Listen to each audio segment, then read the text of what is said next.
Okay, so let's talk about The Menu, one of my favorite movies of the year, and one that you can now check out on HBO Max. So definitely go give it a watch if you haven't already, and come back to this video.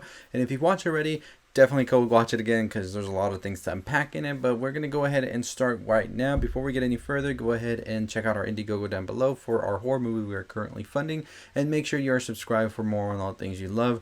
But let's talk about The Menu and all of its important themes that ask the question of, where is our foodie culture going? Because that is definitely one of the big things in this movie. Because one of the things we have to really take into account is that this comes to us from one of the Secession people that are behind the show. And of course, Secession, if you have not watched it, is very much so a magnifying glass into the elites, as well as sort of being a satire of sorts at the same time. And one that I think is one of the best shows out there right now, one of all time. And I definitely was excited knowing that going into this movie that we were going to have those creative juices flowing throughout this movie, and we really get that Secession feel. So Slowik is definitely, I think, a chef that has very much so seen the highs and the lows of the food industry, and he realizes the higher he got, the less he was actually cooking from a place of passion, and where he was more of sort of an accessory of sorts to the elites that we see throughout this movie and many others who were very much so not really going to him for the food and not really going to him for the taste and for like trying something delicious. It was more of, hey, look at this, what I can go do. I can go eat at this very fancy restaurant. I can very much so take pictures here and sort of be on this private guest list, and you can't. The food, whatever, I don't care about the food. I just care that people know this is where I dine and this is the type of food I'm getting. I don't really care if it's good or not, as long as people are sort of being envious of wanting to be me in this situation. And I think Swolek saw that was how he was being treated by the time that he had become this high regarded chef, compared to when he used to work flipping burgers and stuff, where everybody was going out there because they wanted to be fed something good and something that was just going to make them feel happy at the end of the day, where now he is just another accessory for the rich and powerful. So I think that's definitely one of the main reasons that we see that Swolek does in fact turn into this sort of maniacal, like wanting to sort of put these elites to the test and back them up against the wall and sort of have them feel powerless for once, after all of this power and money and greed has turned them into these very, very soulless people. And so we see that throughout the courses that he delivers. The one where he doesn't give them bread because he says you're not a poor person, you're not somebody who's fending off, so you don't get anything like that. Also the one where he puts the pictures that reveal secrets of theirs on the tortillas, because they pretty much are also these corrupt people who seem to believe that they are elite and on top of everybody else and see themselves as some type of god. But at the end of the day, and they also ridicule others, but at the same time they are throwing stones in a glass house, is pretty much what we get from that one course. And I really do enjoy seeing sort of how his analogy of givers and takers, when he's talking to Margot, who we later know her real name is Jane, and sort of saying like, you don't belong with these people, why were you with these people? And so we sort of see him try to sort of reason with her, to coming to the side of the other ships with him and trying to be not with them. Tyler, on the other hand, is another character I think that is interesting when you really think about him and how he is sort of trying to deal with all of this. He sort of seems to be this outsider, and we see it a lot in different mediums, not just food. We see it in film, art, dance, music, all of that. You have these people that you want to call these like Monday coaches, who pretty much see a game or something and they want to say, hey, I know all about this, they should have done this, they should have done it this way, it's done this way better, and all of that, but never really gets their foot in the game or really goes out and creates their own art at the same time. It's just mainly like wanting to be part of it but not really being part of it. And Tyler kind of goes hand in hand with the food critic who was there as well, who is just very much so like with their own needs and wants, but don't really see the wide scope of things. And we see that the critic as well, due to their harsh reviews or whatever, have also shut down some restaurants. And so that kind of makes Swalek feel some type of way about this. Tyler and the critic are both outsiders who are very much so putting a lens on things but not really ever getting the experience of doing it. So how would they know how something is done or how it should be done? It's sort of like that way. And it's fine and all to be a critic of something, but at the same time also know and have your hands in there about what the whole thing is about, because how can you really critique or say something or just be an outsider for something and never have gone and done it yourself? I think that's definitely what we see with these two characters here.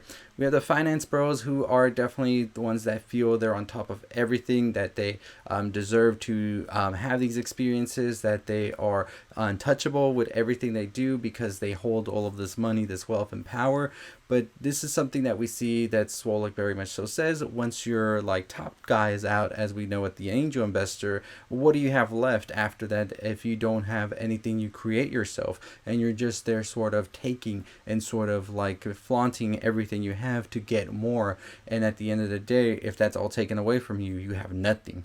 I think also with Slowik losing his passion, losing his joy and love for cooking, we see it at the same time with the married couple who are there just parading around as this good couple that's together for all of these years and everything, but deep down we know that the man has been cheating on the wife and is sort of in this state of, I don't really care about this, but we're keeping it up for appearance. At the same time, the wife knows all of this is happening and just stays in this soul crushing marriage because of appearance and because probably their wealth and everything is all together.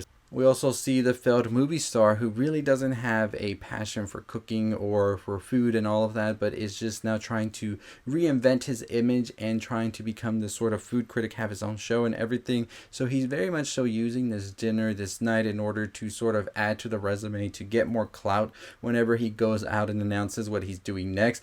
And Slowik sees through all of this, and we pretty much get all of these people who are flawed people, who believe that they are on top of things, who believe that they are better because of their wealth, because of their power, and sort of see themselves as the top dogs and looking down at everybody else. And Slowik wants to take away that platform they're on and bring them down to the level to really see what they are all about. This is the only reason that he doesn't go after Margot as harshly, or Jane, as we know her real name is, because she is somebody who comes from, as he says, the real world, who is out there sort of being a hustler, trying to make it and make ends meet however way that's possible. And we see that he definitely wants her on his side, but at the end of the day, they're all going to die, as he says. So there's really no exit for Margot until the very end, when he is very much so I'll cook you something if you're still hungry, and she asks for a cheeseburger. And I think that's something that moved him a lot, because it sort of tapped into his past, as Margot found out, where he very much so got his start in cooking,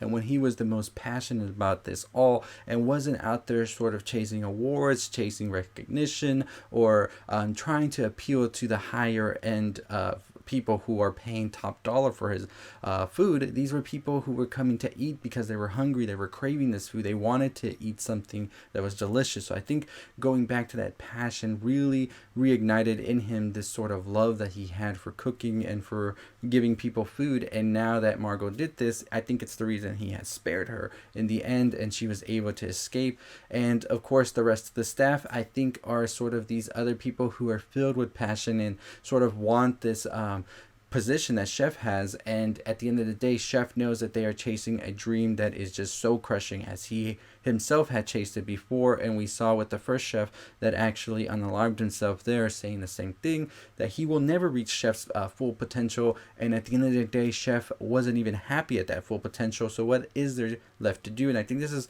a thing with people who are chasing projects and dreams and passions so much that it consumes them. We saw all of these chefs be consumed by that passion, ultimately in that fiery end. And I think at the end of the day, we see Margot escape, no gas in the tank, however, and some people are theorizing and putting it out there that the meat she's eating could actually even have killed her, because if you go back to the movie, they talk about this meat has to be eaten at a certain time. A little further more, the meat is there to sort of rest and be marinating or whatever. It would pretty much introduce bacteria into the meat that then gets introduced into your bloodstream, ultimately leading to your death, as they say in the movie.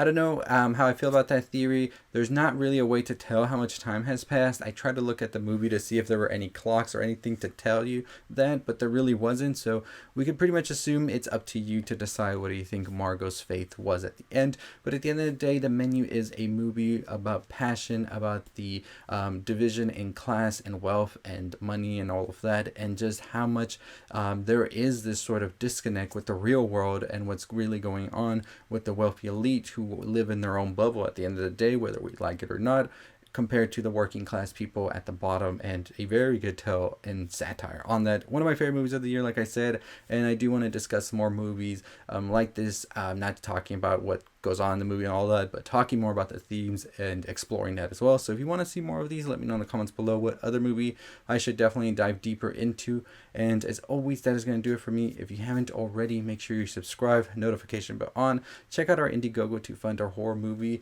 and as always, that's going to do it for us. We have a live tonight, so stay tuned for that. Very excited to do that, and tomorrow is Megan Day, so be on the lookout for that. As always, I'll see all of you next time. Stay safe, stay positive.